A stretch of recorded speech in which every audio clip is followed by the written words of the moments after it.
Hey everyone, welcome to Zooming In. I'm simone.gao. Today, let's talk about something big that's been happening in global politics and the economy. It involves Trump, tariff, China, Taiwan, and a whole lot more. So, a couple of days ago, Trump dropped a little surprise during a press conference. He said senior Chinese officials are expected to visit the U.S. soon. China coming in to top people right underneath President Xi, and he'll be coming in the not-too-distant future. And guess what? Several media outlets even reported that Trump hinted Xi Jinping himself might visit America in the near future. China hasn't officially responded to this yet, but speculations is flying. Many believe that under the pressure of rising U.S. tariffs and Trump threatening more, China is trying to de-escalate a full-blown trade war through top-level talks, basically a high-stake economic damage control move. According to the New York Times, new economic data shows China's tax revenue dropped 3.4% compared to last year. That's a big deal. It means the budget deficit is widening, not because the government is spending more to stimulate the economy, but because there's less money coming in.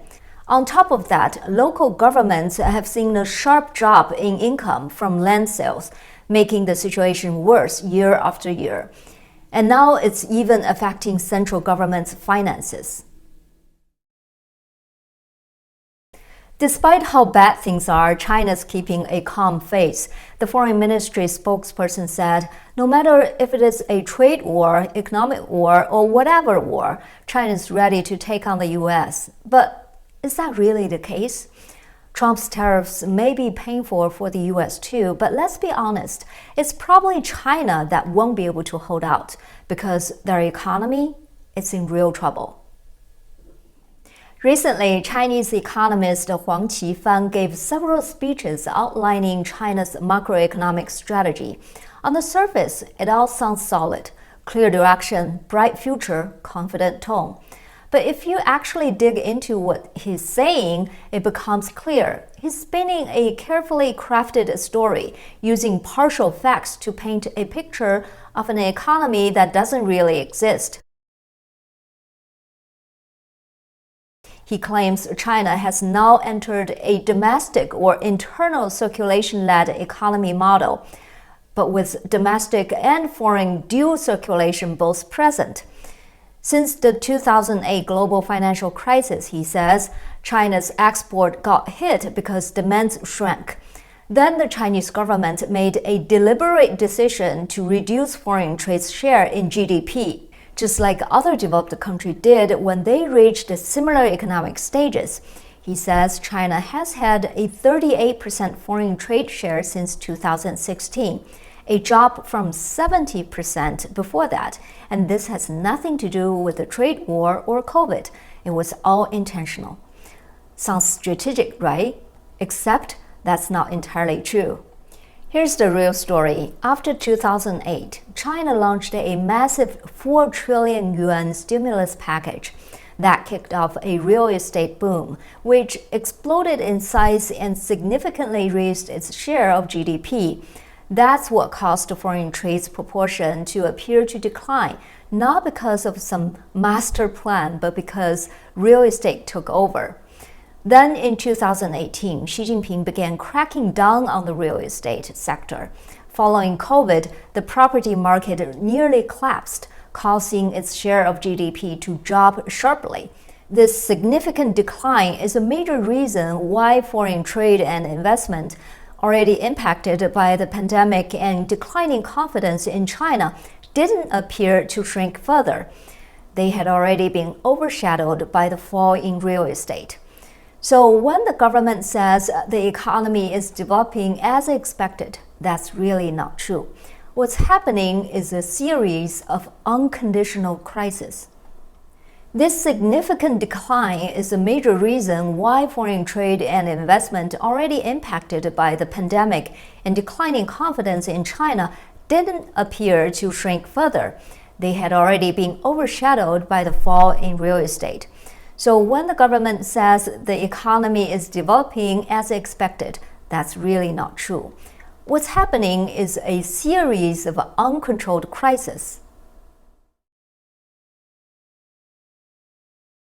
Huang Qifan also emphasized that even with foreign trade declining, China will expand openness, more regions, more sectors, and lower tariffs to attract foreign investments. Sounds good on paper, right? But here's the problem. It's not about policy, it's about confidence. Xi Jinping has rolled out countless policies to save the economy. None of them have worked. People just don't invest, don't spend.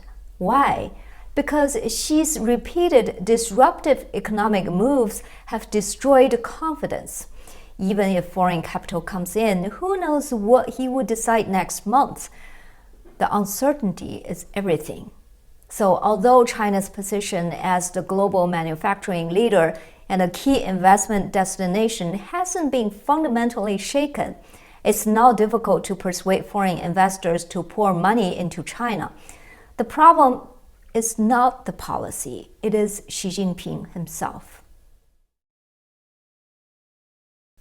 You can actually see China's confidence crisis in something as personal as childbirth. China started phasing out the one-child policy in 2015, first allowing 2 kids, then 3. Now it's fully open and they're begging people to have children. But birth rate keep falling. Why? Because people aren't dumb. It's not about policy anymore. It's about reality. No money, no security, no future. People know having a child might just bring more suffering. Same with the economy. No matter how good a policy sounds, if people don't trust the system, they won't invest, they won't build, they won't risk it. Just look at Chinese government's overreaction when Li Jiacheng sold port operations in Panama. The family of Hong Kong tycoon Li Jiacheng, through their conglomerate CK Hutchison Holdings, has agreed to sell the port operations at both ends of the Panama Canal to a consortium led by U.S. investment firm BlackRock. Beijing flipped out and bashed him continuously on China-controlled newspapers in Hong Kong. Why? Because they're scared. Li Jiacheng pulling out is a symbol, a vote of no confidence in Xi Jinping and the Chinese economy, and that stings. Now let's talk about Trump's tariffs. Yes, even in the US, there's a big pushback. Tariffs can be painful. They raise production costs, which leads to higher consumer prices and inflation. Industries dependent on Chinese parts, electronics, autos, machinery, all feel the squeeze. Take Tesla, for example. Lots of its parts, including batteries, are imported from China. When tariffs go up, Tesla's cost will likely rise. Even Fed Chair Jerome Powell just said tariffs could drive inflation, which is why he refused to cut interest rates further. Meanwhile, Trump is demanding more cuts to keep growth going. So yeah, there's tug of war going on. But one thing is clear. Trump sees tariffs as a core strategy to bring back manufacturing and push for reindustrialization, even if it hurts in the short term. And most importantly, it's a game of who can hold out in the end. China's economy desperately needs exports. Don't be fooled by talk of internal circulation. That's just a smokescreen. There's very weak domestic demand. The economy is stalling. Layoffs are everywhere. Governments, companies, families, they are all broke. And the worst part isn't even the lack of money, it's unemployment.